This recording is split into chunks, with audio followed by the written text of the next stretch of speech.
and welcome to Diecast Restos. I'm Jason and this is my first Matchbox Superfast restoration. Today I'll be restoring this 45C Ford Group 6 back to something close to the original factory condition. This casting was sent in to me by Tony and I featured this in an unboxing video back in July. It's pretty play-worn, has a bent front axle, and it has some deep gouges in the plastic window unit. I taped Tony's name to the base on all the models he sent me, so I wouldn't forget to say thanks once again. It was produced by Lesney from 1969 to 1975 and was one of the earliest castings to join the new Superfast series designed to rival Mattel's Hot Wheels. The cars were available in two main colours, green and pink, with the green varying from lime to dark and pink from burgundy to magenta. Further colours were available later on when the casting entered into the Super GT series. This image is of the Ford P68 on which the model is based. It was designed to succeed the Ford GT40, but it was ultimately a flop as it failed to finish any of the races it entered. Lesney may have jumped the gun a little adding this casting to their new range so early on, but that's not to say it isn't a beautiful car or a great casting.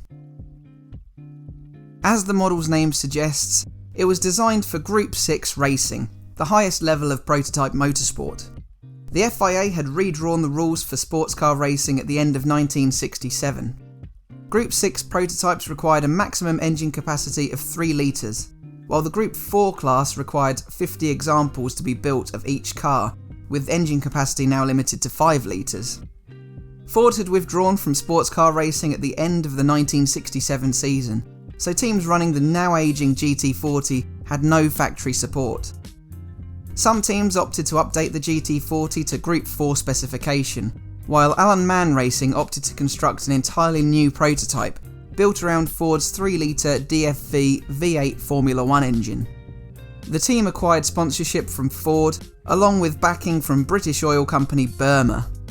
Some castings even came with a Burma label attached. Aerodynamicist Len Bailey joined the project, who had designed much of the GT40 bodywork.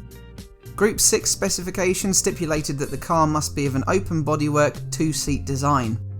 There wasn't much of an opening on the real car, as the new rules were interpreted rather liberally, while the casting is entirely closed cockpit. These regulations meant that Bailey could design a low, long and curvaceous body with an aerodynamically efficient design.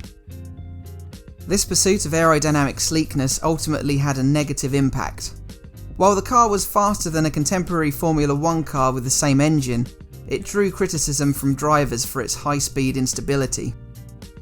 Former driver Frank Gardner was damning of this pursuit at the expense of driver comfort, while John Surtees and Jack Brabham refused to drive the car at all. Despite all of this, the car was ready for the season-opening 1,000 kilometres of Brands Hatch in April 1968.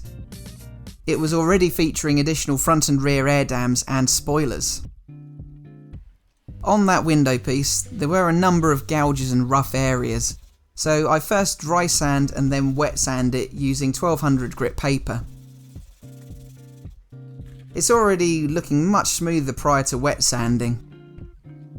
Later I'll use some Autosol metal polish and show you a before and after. I dunk it in polish after the comparison.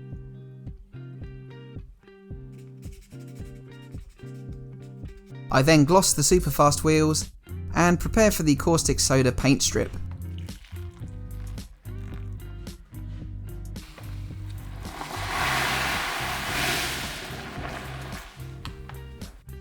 Two P68s were ready for the Brands Hatch race. New Zealand duo Bruce McLaren and Denny Holm drove one car and Jochen Rindt and Mike Spence the other. While the cars were tinkered with during qualifying, McLaren managed to set a time fast enough to take second place on the grid, separating Porsche's factory 907s. Rindt and Spence's car suffered engine mount failure and the pair failed to qualify. Spence replaced Holm for the race and he was leading the race when a rubber joint in the transmission failed. The car didn't finish the race.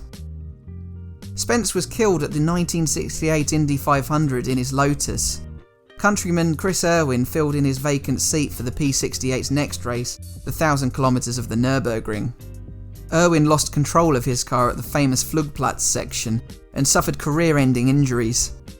The car was destroyed, while the car of Frank Gardner and Richard Atwood suffered brake failure in the race. At the 1,000 kilometres of Spa-Francorchamps, Gardner took pole position, but yet again the car had a mechanical failure, with faulty electrics sending it out on lap 1.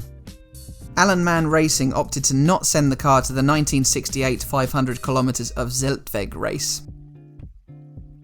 During the winter of 1968, the P69 was developed. Lem Bailey adapted the P68 monocoque to exploit the open roof regulations.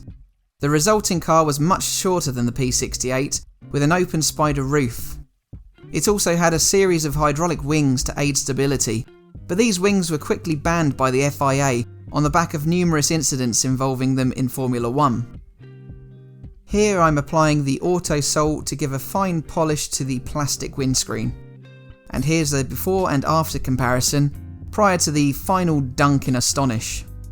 It's not perfect, but it's much better. By the time the 500 kilometres of Brands Hatch race came around in April 1969, only one P69 was ready. Jack Brabham tried a P69 prior to qualifying, but refused to drive it in the race due to its instability. This left the year-old P68 and drivers Denny Hulme and Frank Gardner as AMR's sole entry. Gardner was replaced by Maston Gregory on race day, in a car that had a large wing attached to the top of the rear suspension towers. This would help produce high-speed rear-end lift. An oil pressure problem yet again spelt another early race exit. The P68's final competitive outing came at the AMOC Martini Trophy meeting at Silverstone, but driver Gardner never made it to the grid, as a wet practice session had soaked the electrics. With the hydraulic wings now banned, AMR opted to abandon the P68 and P69 projects.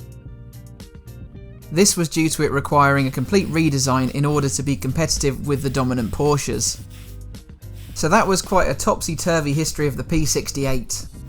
It's very interesting, but the car's results were far from iconic. I've coated my restored Group 6 in Tamiya's TS20 metallic green, that is close to the original, slightly darker shade. Once that lovely green has dried following a couple of coats, I apply my reproduction decal. Originally the decals were round number 7s, then square number 7s, before settling on a number 45 on a white octagonal background. Some later versions had the eyes label attached from the 31D Volkswagen. I opted for the circular number 7 as I think this may have been what the casting originally had. If you look here, you can make out a circle of adhesive residue. Either way, I think this decal looks really great on the model. It complements it nicely.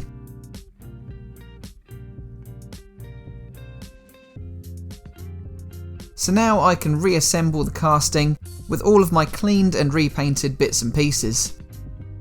I mistakenly put the engine piece in first before realising my error, placing the clear window unit in instead. Now I can place in the chromed up plastic engine and exhaust tip part in where it belongs, shortly followed by the ivory interior. Now I grab the polished base with the wheels attached already, and finally screw it back together. So this is how the 45C Ford Group 6 looked to start with. It had a gouged plastic windshield, a bent front axle, and extremely patchy paintwork that had seen the central decal lost. The wheels had lost all of the silver trim, and in general, Tony's old model was looking rather sorry for itself. I suppose you could say it's representative of the real car's past. It's time to give the old P68 its P45 and see how it now looks. Much better is the short answer. The solid new coat of TS20 makes a huge difference, replacing that flaky and patchy paint job from before. The number 7 decal really stands out and takes pride of place front and centre. The refreshed wheels are one of my favourite bits about this restoration, having breathed life back into them simply using some Citadel and a chrome pen. That plastic window unit has scrubbed up well after a light sanding, so you can once again see the re-chromed engine in its bay. The front is a little cloudy, but it's definitely an improvement. If you, like Tony, want to send me anything, shoot me an email. That's on screen now and in the description below. Take a look at my Patreon for a preview of next week's project, and help support the channel by pledging what you can. So thank you for watching, and I'll see you again for the next one. Bye for now.